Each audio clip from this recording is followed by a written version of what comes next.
विकल्प बहुत मिलते हैं जीवन में आपको भटकाने के लिए, बट संकल्प एक ही काफ़ी है मंजिल पाने के लिए। नमस्कार, स्वागत है आपका ओनली यूपीएससी पर। यह है आपकी हिस्ट्री की क्लास। इससे पहले वाली क्लास में हमने बात किया था 1857 के विद्रोह पर आधारित कुछ प्रश्नों की।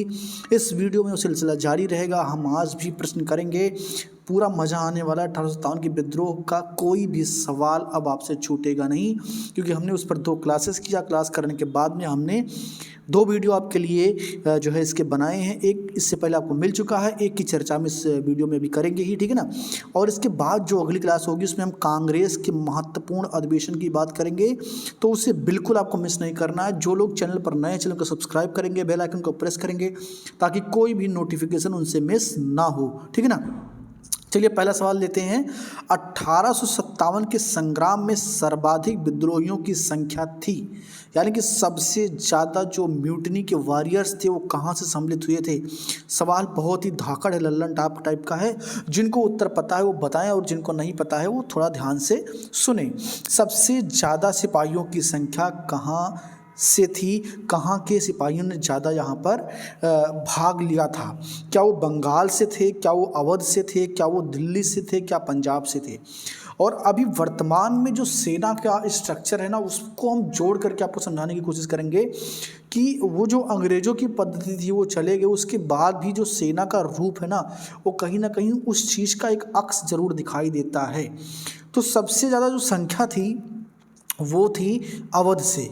कहाँ से? अवध से। करीब 75,000 सैनिकों ने विद्रोह में भाग लिया था। करीब 75,000 सैनिकों ने विद्रोह में भाग लिया था। और इसके बाद जो पॉलिसीज़ बनाई सेना की, उसके रख रखाव की जो पॉलिसीज अंग्रेज़ों ने बनाई, उसमें उन्होंने कोशिश किया कि अवध और उसके बाद में बंगाल, यहाँ के जो लोग हैं ना, उनको सेना से दूर रखा जाए, बशर्ते जो पंजाब के लोग थे, जो गोरखा लोग थे, उनको अपने पास जो है अपने पक्ष में पा करके अंग्रेज़ों ने कहा कि सेना में इनकी संख्या को ज़्यादा बढ़ाया जाए। तो आप वर्तमान भी देखते हैं कि सिख लोग आपको सेना में ज़्यादा दिखाई देते हैं। मेरे कहने का मतलब ये कतई नहीं है कि वो अंग्रेज़ों जैसे आज भी व्यवहार करते हैं, ऐसा नहीं है। वो जो उस वक्त का सेटअप बना ना, उसने क्या किया, खानदान, जैसे मान लो किसी के घर में कोई सेना वाला है, तो जो बच्चा होगा वो भी कोशिश करेगा कि दादा बाबा की तरह वो भी सेना में जाए, देश की सेवा करे। तो ऐसे पंजाबियों की संख्या और गोरखों की संख्या काफ़ी बढ़ गई सेना में, जबकि जो अवध और बंगाल के क्षेत्र के लोग थे इनकी संख्या कम हो गई अपेक्षाकृत, क्योंकि उसी विद्रोह के बाद से सेना में इनकी भर्ती कम होने लगी। और आप जानते हैं कि जब भारत आज़ाद हुआ तो वही सेना जो अंग्रेज़ों को सुरक्षा दे रही थी वही भारत को मिल गई, और बाद में उसमें लोग बदले, सेनापति बदले, बट सेना का जो स्वरूप था वो अंग्रेज़ों का बनाया हुआ ही था, ठीक है ना। अगला सवाल देखते हैं। नाना साहब के सेनापति कौन थे? ये आपको बताना कि नाना साहब के सेनापति कौन थे। अजीमुल्लाह थे कि बिरजिस कादिर थे कि तात्या टोपे थे कि बख्त खां थे? ये सवाल बहुत ही इंपॉर्टेंट है। आपको बताना कि नाना साहब के सेनापति कौन थे। नाना साहब जो है ना, ये कानपुर से, कहाँ से? कानपुर से ये विद्रोह का नेतृत्व कर रहे थे। कहाँ से? कानपुर से विद्रोह का नेतृत्व कर रहे थे नाना साहब। तो नाना साहब के जो सेनापति थे उनका नाम क्या है, ये आपसे पूछ रहा है। तो बहुत ही सिंपल सवाल है। नाना साहब के जो सेनापति थे वो कौन थे? तात्या टोपे थे। कौन थे? तात्या टोपे थे। आगे देखेंगे। अजीमुल्लाह खां सलाहकार थे किसके? अजीमुल्लाह खां सलाहकार थे किसके? नाना साहब के, कि तात्या टोपे के, कि लक्ष्मीबाई के, कि कुंवर सिंह के? ये अलग अलग जगहों से विद्रोह का नेतृत्व कर रहे थे। सवाल ये है कि अजीमुल्लाह खां सलाहकार थे किसके? तो अजीमुल्लाह खान नाना साहब के सलाहकार थे। किसके? नाना साहब के सलाहकार थे। नाना साहब जो हैं वो बाजीराव, जो पेशवा बाजीराव थे, उनके दत्तक पुत्र थे।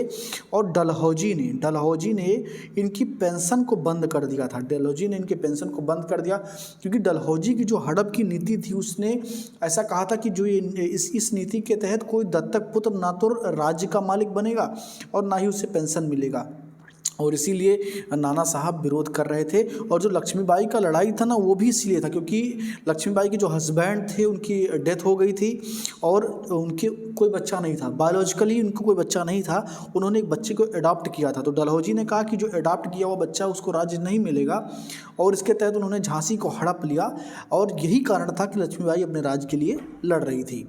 अगला सवाल देखते हैं। किस विद्रोही को उसके मित्र के धोखा के कारण फांसी की सजा दी गई थी? बहुत ही इंपॉर्टेंट सवाल है और ये पूछा है आईएएस की परीक्षा में पूछा गया है। हालांकि 90s में पूछा गया है, लेकिन ये सवाल यूपीएससी ने पूछा है। तो किस विद्रोही को उसके मित्र के धोखा के कारण फांसी की सज़ा दे दी गई थी? तो ये आपको बताना है कि कौन सही है। इसमें कुंवर सिंह है कि भगत सिंह है कि तात्या टोपे हैं कि नाना साहब हैं। तो एक बहुत ही ज़बरदस्त टाइप का व्यक्ति जो है, जो अंग्रेज़ों को बहुत परेशान किया। 1857 के बाद भी उन्होंने बहुत परेशान किया। 1859 में जा कर के उनको फांसी दे पाए अंग्रेज़, और वो थे आपके तात्या टोपे। तात्या टोपे महाराष्ट्र के रहने वाले थे। इन्होंने नाना साहब के लिए काम किया, इन्होंने रानी लक्ष्मीबाई के लिए काम किया, और इनको ये लगा कि जहाँ कहीं भी लोग एक तरीके से अंग्रेज़ों के खिलाफ है उनकी मदद किया जाए और अंग्रेज़ों को यहाँ से भगाया जाए। बट इनके ही एक मित्र ने, जिसका नाम मान सिंह था, उसने रेकी कर दी और उसके बाद में ये पकड़े गए, और पकड़ने के बाद में 1859 में इनको फांसी की सज़ा दे दी गई। ठीक है ना। अगला सवाल देखते हैं। रामचंद्र पांडुरंगा किस क्रांतिकारी का वास्तविक नाम था? रामचंद्र पांडुरंगा किस क्रांतिकारी का वास्तविक नाम था? तो ये पांडुरंगा वगैरह नाम जो है मराठी भाषा में दिया जाता है, मराठी भाषा में। तो आप यहाँ बहुत आसानी से आइडेंटिफाई कर सकते हैं कि इसका उत्तर सही क्या हो सकता है। बट यहाँ पर कन्फ्यूजन के लिए दो चीज़ हैं, नाना साहब और कुंवर सिंह, ये दोनों मराठी पृष्ठभूमि से ही आते हैं। तो इसमें क्या सही होगा? तो रामचंद्र पांडुरंगा ये किसका नाम था? कुंवर सिंह तो बिहार के हैं, कुंवर सिंह बिहार के। तात्या टोपे और नाना साहब ये मराठी पृष्ठभूमि के हैं। ठीक है ना। कुंवर सिंह तो बिहारी थे, बिहार के थे। ठीक है ना। तो रामचंद्र पांडुरंगा किस क्रांतिकारी का वास्तविक नाम था? तात्या टोपे का कि नाना साहब का? ठीक है ना। तो ये थे आपके तात्या टोपे। ठीक है, कौन थे? तात्या टोपे, ये इनका नाम था जो है रामचंद्र पांडुरंगा। अगला सवाल देखते हैं। बिहार के सिंह के रूप में किस विद्रोही को याद किया जाता है? बहुत ही इंपॉर्टेंट सवाल है, और ये इतनी बार परीक्षाओं में पूछा गया है जितनी बार मिथाइल आइसोसाइनाइड पूछा गया है। मिथाइल आइसोसाइनाइड कोई भी परीक्षा हुई है भारत में और उसमें ना पूछा जैसा हो ही नहीं सकता है। ठीक है ना। वो परीक्षा ही अछूत हो जाएगी, क्योंकि वो घटना ही ऐसी थी। तो उसी प्रकार बिहार से, और या बिहार के सिंह के रूप में किसने विद्रोह किया था? 1857 के विद्रोह में किसने नेतृत्व किया था? ये सवाल बहुत बार पूछा गया है। पीपीएससी ने तो अभी 2020 में फिर से रिसेंटली पूछा था, और हर एग्जाम में पूछा जा चुका है। तो बिहार के सिंह के रूप में कौन जाने जाते हैं? कुंवर सिंह। कुंवर सिंह जगदीशपुर के रहने वाले थे, जो कि बिहार में स्थित है, जगदीशपुर के रहने वाले थे, और वहीं से इन्होंने एक तरीके से 1857 के विद्रोह का आरंभ किया था, और आरा एक जिला है बिहार में, वहाँ से इन्होंने नेतृत्व उसको प्रदान किया था। तो ये सवाल कई बार आपसे पूछा गया है। तो बिहार के सिंह या बिहार से 57 का विद्रोह का नेतृत्व करता कौन था? ये सारे सवाल का जवाब एक ही है, कुंवर सिंह। बहुत ही मजबूत आदमी थे। हालांकि अंग्रेज़ों से इनकी एक लड़ाई हुई जिसमें बहुत बुरी तरीके से घायल हो गए, और उसके बाद इनकी मृत्यु हो गई थी। 1857-58 में इनकी मृत्यु हो गई थी। अगला सवाल देखते हैं। असम के 1857 के विद्रोह का नेता कौन था? तो ये आपको बताना है कि असम के जो 1857 का विद्रोह का नेता है वो कौन था। तो यहाँ पर भी पहले राजा थे, और उन जो आखिरी राजवंश था उसके जो प्रपौत्र थे, जो राजा के प्रपौत्र थे, कंदेपेश्वर सिंह, ये जो है एक राजा के रूप में थे। इनको पेंशन मिल रहा था, बट इनका भी पेंशन रोक दिया गया था। तो इनका एक सेनापति था मणिराम दत्ता। मणिराम दत्ता ने कंदेपेश्वर सिंह को राजा घोषित किया, और उसके बाद में विद्रोह का बिगुल बजाया। लेकिन ये विद्रोह बहुत लंबा चल नहीं पाया, और बहुत कम आपको किताबों में देखने को मिलता है असम का जो विद्रोह है। बट मणिराम दत्ता ने विद्रोह किया था, और इनको अंग्रेजों ने पकड़ करके फांसी दे दिया था, और विद्रोह को दबा दिया गया था। तो मणिराम दत्ता इसका ऑप्शन सही हो जाएगा। अगला सवाल देखते हैं। निम्न में से कौन 1857 के विद्रोह में शामिल नहीं था? यह बहुत ही इंटरेस्टिंग सवाल है। ऑप्शन ये है आपका ठाकुर कुशल सिंह, दूसरा है शहादत खां, तीसरा है मौलवी अहमदुल्ला, और चौथा है दादा भाई नौरोजी। ठीक है ना। तो इसमें आपको बताना है कि कौन है जो विद्रोह में शामिल नहीं था। तो ठाकुर कुशल सिंह शामिल थे। ये जो है राजस्थान की एक जगह से इन्होंने विद्रोह को नेतृत्व प्रदान किया था। इसके अलावा जो सादत खां हैं, ये इंदौर से जो है लड़ाई लड़ रहे थे अंग्रेज़ों के ख़िलाफ़। इसके अलावा जो मौलवी अहमदुल्ला हैं, ये फैजाबाद और जो आपका ये अभी अयोध्या वाला रीजन है यहाँ से कर रहे थे। और जो दादा भाई नौरोजी हैं ना, ये 1857 के विद्रोह में शामिल नहीं थे। तो इसका ऑप्शन डी सही हो जाएगा, ऑप्शन 4 सही हो जाएगा। अगला सवाल देखते हैं, किस विद्रोही को अंग्रेजों ने सर्वोत्तम सैनिक कहा? ये बहुत ही इंटरेस्टिंग सवाल है और उसके पीछे रीजन क्या है, क्यों उन्होंने उसको सर्वोत्तम सैनिक कहा था, इसको भी हम बताएंगे।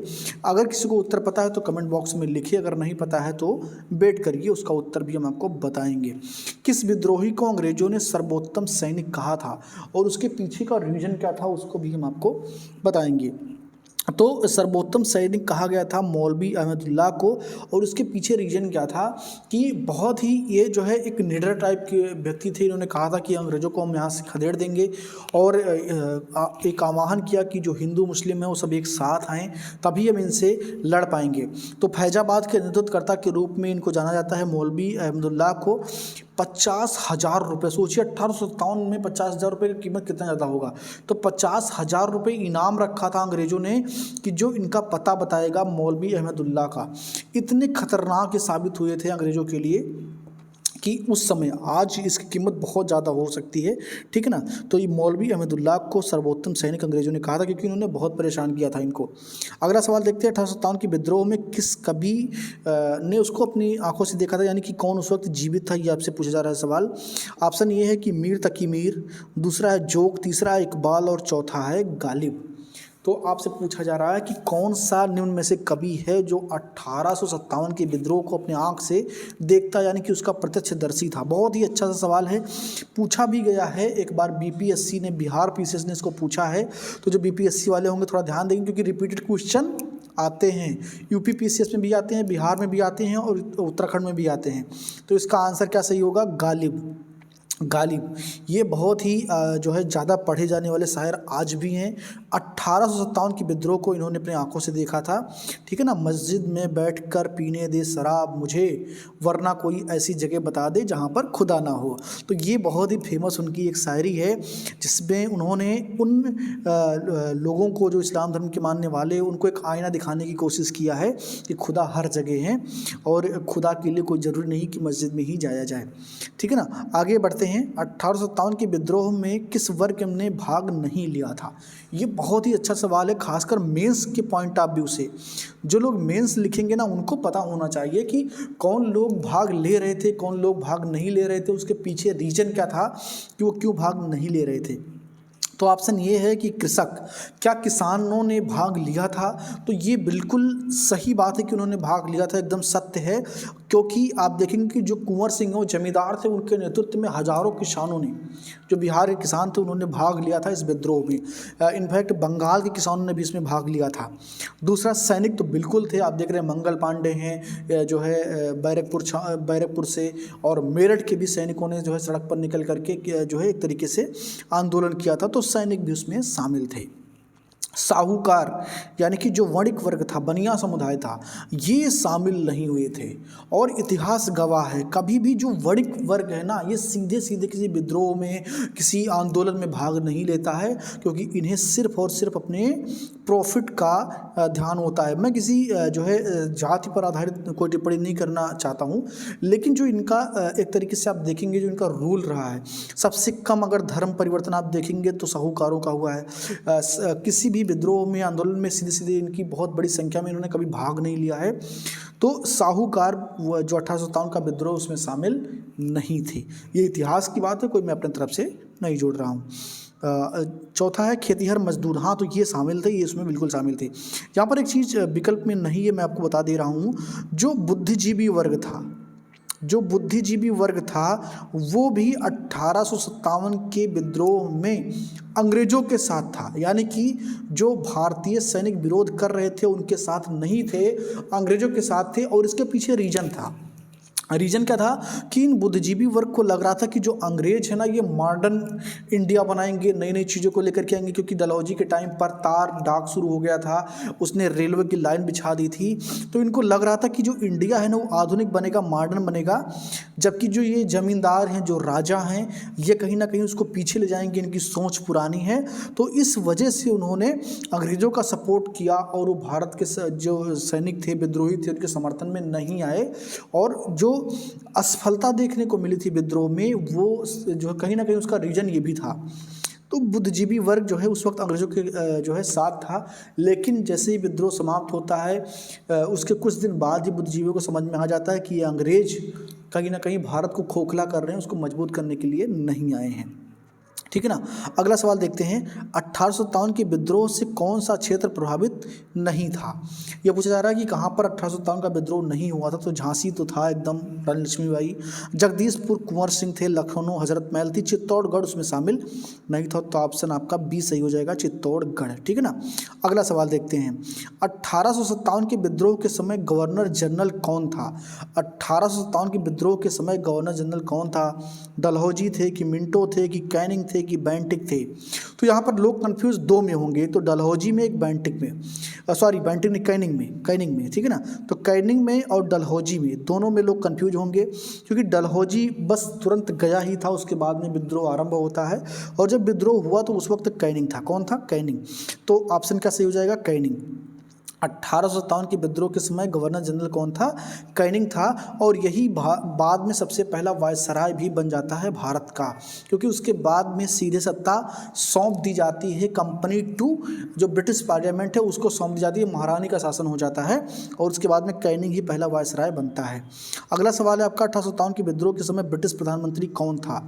इटली थे कि चर्चिल थे कि पामस्टन थे कि मार्गरेट थैचर थी, ये आपको बताना है। तो बहुत ही सिंपल सा सवाल है, जिनको उत्तर नहीं पता है उनको बता दे रहा हूँ कि इसका उत्तर होगा पामस्टन। तो उस वक्त प्रधानमंत्री कौन थे, पामस्टन थे।